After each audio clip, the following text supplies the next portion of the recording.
Hello friends, Assalamu alaikum. Today we are going to start our subunit 2.1.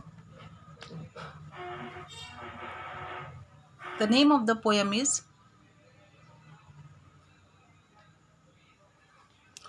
Comparison. Comparisons. The poem is written by the poet. The name of the poet is unknown. The poem is written by the poet Anonymous. Anonymous means the name of the poet is unknown. अब इसमें poet का नाम जो है वो पता नहीं है. एनोनिमस. एनोनिमस अननोन, ना मालूम. मतलब किसने ये पोयम लिखी है, पोएट है, पोएटेस है, इसका कहीं पर भी किसी भी तरह का जिक्र नहीं है. हमारी जो पोयम है उसका नाम है कंपैरिजंस. कंपैरिजंस मीन्स मवाजना. मवाजना कंपेयर करना है ना, एक चीज़ का दूसरी चीज़ से मवाजना करना. Let's start. Fast as a spaceship, slow as a snail. Fast as a spaceship, slow as a snail. Big as a dinosaur, small as a nail. क्या दिया हुआ है? Fast as a spaceship, slow as a snail, big as a dinosaur, small as a nail. ये जो पूरी poem है, जब हम इस पोयम को ख़त्म करेंगे तो आपको इस बात का अंदाज़ा होगा कि पूरी पोयम अपोजिट वर्ड्स की एक लड़ी है. अपोजिट वर्ड्स मुतज़ाद अल्फाज, एक दूसरे के इख्तिलाफ, एक दूसरे का इख्तिलाफ.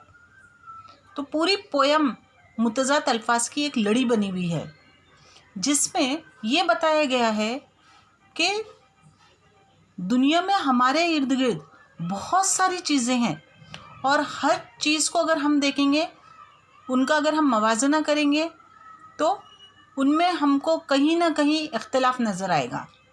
लेकिन जब भी हम उनमें से कोई भी दो चीज़ों को लेते हैं, उनमें एक जैसी सिफत भी पाई जाती है. ये इस पोयम में बताया गया है. हमें मालूम है कि दुनिया में हर तरह की चीज़ें मौजूद हैं, है ना. चाहे वो अलग तरह के इंसान हो. अगर हम इंसानों की मिसाल लेंगे तो इंसानों को भी हम अलग अलग हिस्से में तकसीम कर सकते हैं, अलग अलग दर्जे में तकसीम कर सकते हैं. माशी तौर पर तकसीम करेंगे अमीर गरीब, रंग के हिसाब से तकसीम करेंगे गोरा काला, है ना. वैसे ही कोई भी चीज़ को अगर हम लेंगे तो हम उसको अलग अलग हिस्सों में तकसीम कर सकते हैं, जिससे इंसान, अब हमने लिया इंसान के बारे में, उसमें गोरा काला, लेकिन सिफत दोनों की क्या बताई जा रही है? रंग. समझ में आया? अमीर गरीब, लेकिन उसमें भी सिफत क्या बताई गई है? उनका पैसा, उनकी दौलत.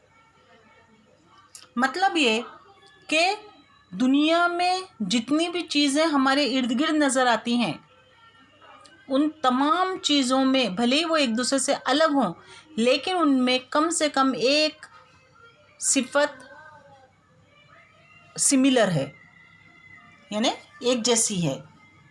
तो पोएट ने उन्हीं चीज़ों का इसमें ज़िक्र किया है. जैसे दिया हुआ है, fast as a spaceship, slow as a snail. Fast यानी, बताओ फास्ट यानी क्या होता है?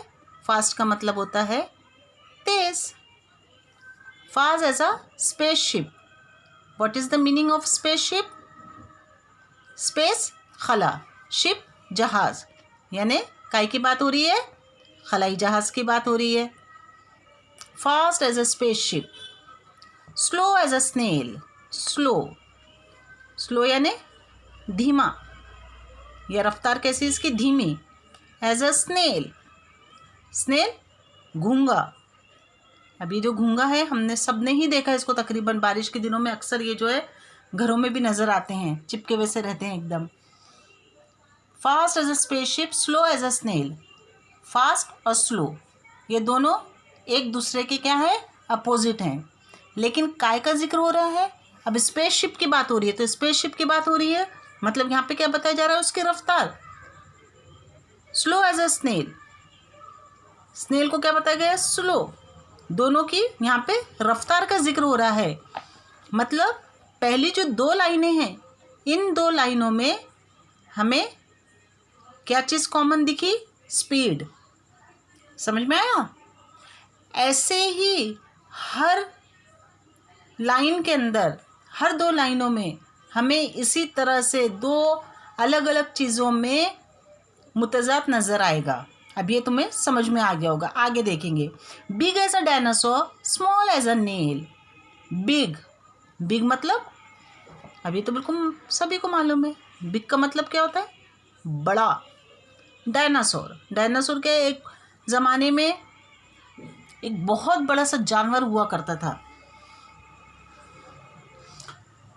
बहुत ही ज़्यादा ज़बरदस्त जानवर हुआ करता था। ऐसा कहा जाता है कि जब वो चला करता था तो उसके दूर तक, कई किलोमीटर दूर से उसके चलने के जो कदम की जो आवाज़ें होती थी या उसका जो थाप होता था, उससे ज़मीन हिलती थी या आसपास की चीज़ें हिलने लगती थी, ऐसा मतलब कहा जाता है। लेकिन ना वो हमने देखा, ना हमसे पहली वाली नस्ल ने देखा। उससे भी बहुत सैकड़ों साल पहले इस तरह का एक जानवर था जो कि अब फ़िलहाल में ख़त्म हो चुका है, लेकिन कुछ साल पहले उसके अंडे गुजरात में पाए गए। ठीक है। Big as a dinosaur, small as a nail. Nail यानी नाखून। अब बताओ इसमें क्या बताया जा रहा है, बिग स्मॉल। समझ गए तुम लोग? इसमें क्या बताया गया है, दोनों में बिग और स्मॉल, यानी यहाँ पे जो चीज़ें क्या बताई जा रही है, size, big size, small size, fast slow, यहाँ पे स्पीड है ना, पहले उसमें स्पीड बताई गई है, दूसरी दो लाइनों में साइज बताया गया है। Fierce as a tiger, gentle as a lamb. Fierce, fierce का मतलब क्या होता है, डरावना, खौफनाक। FIERCE, फियर्स, फियर्स का मतलब खौफनाक, या जिसको हम डरावना भी कह सकते हैं, जिससे हमें डर लगता है। Fierce as a tiger, tiger शेर। Gentle as a lamb, gentle, gentle मतलब नर्म। लैम भेड़ का बच्चा, भेड़ होती है ना, शीप, तो जो भेड़ होती है उसका जो बच्चा है उसको लैम कहा जाता है। कैसा रहता है वो भेड़ का बच्चा, एकदम छोटा सा, है ना, एकदम मऊ मऊ सा, प्यारा सा, जिसे देखकर हमें खुद ब खुद ही उस पर प्यार आता है। तो एक तरफ क्या बताया गया है, fierce as a tiger, gentle as a lamb. अब यहाँ पर भी फियर्स और जेंटल, इन दोनों के, ये दोनों एक दूसरे के अपोजिट हैं। मतलब यहाँ पर दोनों का क्या बताया गया है, इनका कैरेक्टर बताया गया है। एक जो है कैसा है, एकदम खामोश है, नर्म मिजाज है, नर्म है, तो दूसरा खौफनाक है। इनका कैरेक्टर बताया गया है।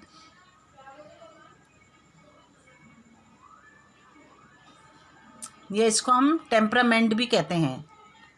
अब टेम्परामेंट क्या होता है, टेम्परामेंट का मतलब होता है कि इंसान का बर्ताव जो उसकी सोच और रहन सहन को मुतासिर करे। टेम्परामेंट यानी इंसान का बर्ताव जो उसकी सोच को और रहन सहन को मुतासिर करे, वो कहलाता है टेम्परामेंट या फिर कैरेक्टर। कैरेक्टर जो है वो इंसान के लिए बहुत ज़्यादा ज़रूरी होता है। तो वैसे ही यहाँ पर भी इन दोनों के कैरेक्टर बताए गए हैं। फियर्स जैसे ही शेर के बारे में सुनेंगे तो हमें खुद ब खुद डर लगने लगता है और हमें पता है कि वो कितना ख़तरनाक होता है। जबकि बकरी का बच्चा, भेड़ का बच्चा, इससे हम डरेंगे क्या? हमें मालूम है वो कैसा है, नर्म है ना, प्यारा सा है। यहाँ उसका कैरेक्टर जो है वो सामने आ गया। जैसे ही उसकी खुसूसियत पता चली वैसे ही उसका कैरेक्टर सामने आया।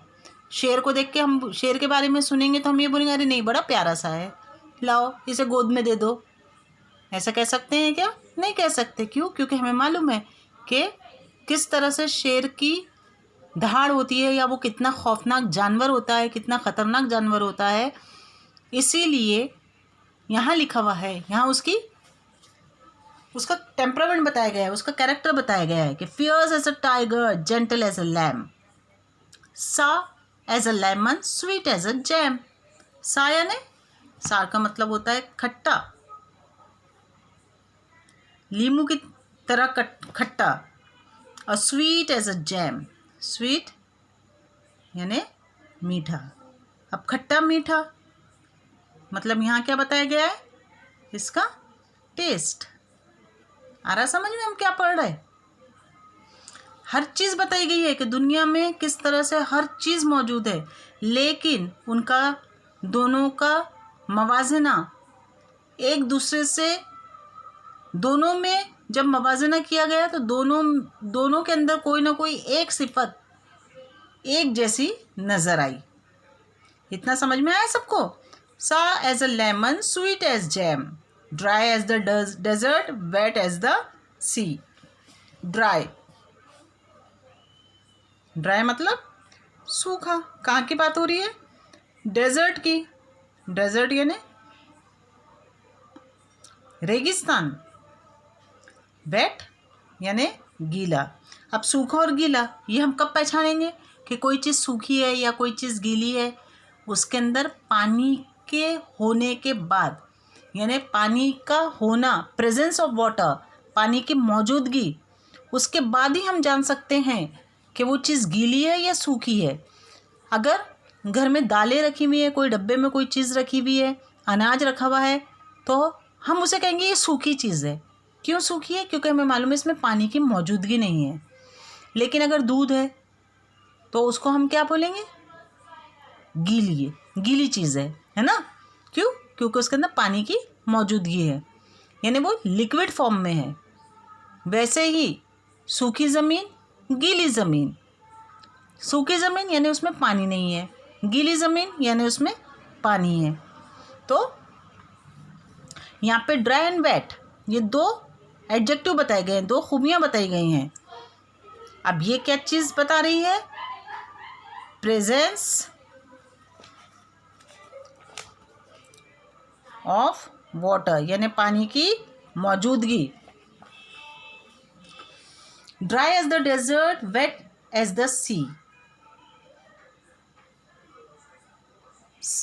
रेगिस्तान की तरह सूखा और समंदर की तरह गीला। फिर से देखेंगे हम।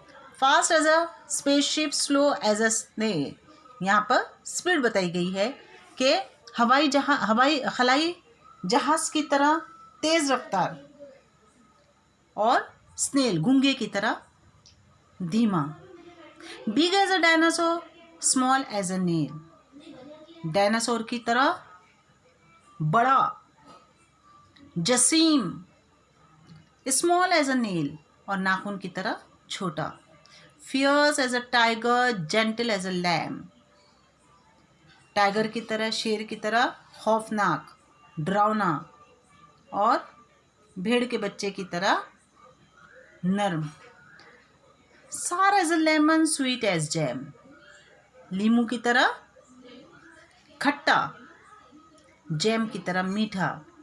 Dry as the desert, wet as the sea. रेगिस्तान की तरह सूखा और समंदर की तरह गीला।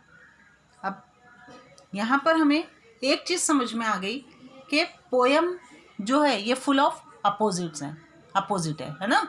पोयम के अंदर हमने देख लिया कि पूरी पोयम अपोजिट वर्ड्स की एक लड़ी है, जिसमें दो अलग अलग चीज़ों का मवाजना किया गया है। कोई भी एक एडजेक्टिव लेकर, किसी भी एक सिफत को लेकर। तो यहाँ तक का आपको समझ गया होगा। साथ ही साथ हम ये भी समझ लेते हैं, इसमें एक और चीज़ देख लेते हैं। यहाँ पर हम देख रहे हैं fast as a spaceship, slow as a snail, big as a dinosaur, small as a nail. अब एक चीज़ होती है इसमें rhyming scheme. Rhyming scheme, rhyming word सभी को मालूम है ना। जैसे यहाँ दिया हुआ है स्नेल, इसका राइम हो गया नेल, ये हो गया राइमिंग पेयर। लेकिन अब राइमिंग स्कीम यानी क्या, जैसे 4 लाइनें हैं, fast as a spaceship, slow as a snail, big as a dinosaur, small as a nail. Spaceship, snail, dinosaur और नेल, ये हो गया ए, बी, सी, और फिर ये स्नेल है, ये नेल है, यानी वापस ए के बाद था बी, फिर सी, यहाँ पे स्नेल था, ये नेल है, इसलिए फिर से बी। मतलब इसका फर्स्ट 4 लाइन का जो राइमिंग स्कीम है वो है ए, बी, सी, बी। ठीक है, आगे दिया हुआ है, ये हो गया A, B, C, B. Fierce as a tiger, gentle as a lamb, sour as a lemon, sweet as jam, dry as the desert, wet as the sea, square as a house, round as a pea. Square, square का मतलब क्या होता है, मुरब्बा, खाने का मुरब्बा नहीं स्क्वायर है ना, या जिसको हम चौरस भी कह सकते हैं, चौकोन भी कह सकते हैं। घर की तरह चौकोन, round as a pea, pea का मतलब होता है फली, और राउंड किसकी तरह है, पी की तरह, यानी फली की तरह, या फिर इसको मटर, पी यानी मटर। अब यहाँ पे स्क्वायर और राउंड 2 चीज़ें बताई जा रही हैं। तो यहाँ क्या बताया गया है, स्क्वायर बताया गया है, राउंड बताया गया है, मतलब यहाँ क्या बताया गया है, इनका शेप। आ रहा समझ में, square as a house, round as a pea, cool as a cave, warm as toast, गार की तरह ठंडा और टोस्ट की तरह गर्म। टोस्ट ब्रेड का टुकड़ा जिसे भट्टी में लगाया जाता है, जिसे गर्म किया जाता है, जो कि कड़क हो जाता है। ठीक है, cool as a cave, warm as toast, noisy as a road drill, quiet as a ghost. Cool as a cave, गार की तरह ठंडा और टोस्ट की तरह गरम। यहाँ तक हम पहुँच गए। अब हम देखेंगे, ये हो गया था हमारा ए, बी, सी, बी। अब A fierce as a tiger, gentle as a lamb, tiger lamb, sour as a lemon, wet sweet as jam. यहाँ पर आ गया lamb, lemon, jam. Dry as the desert, wet as the sea, square as a house, round as a P.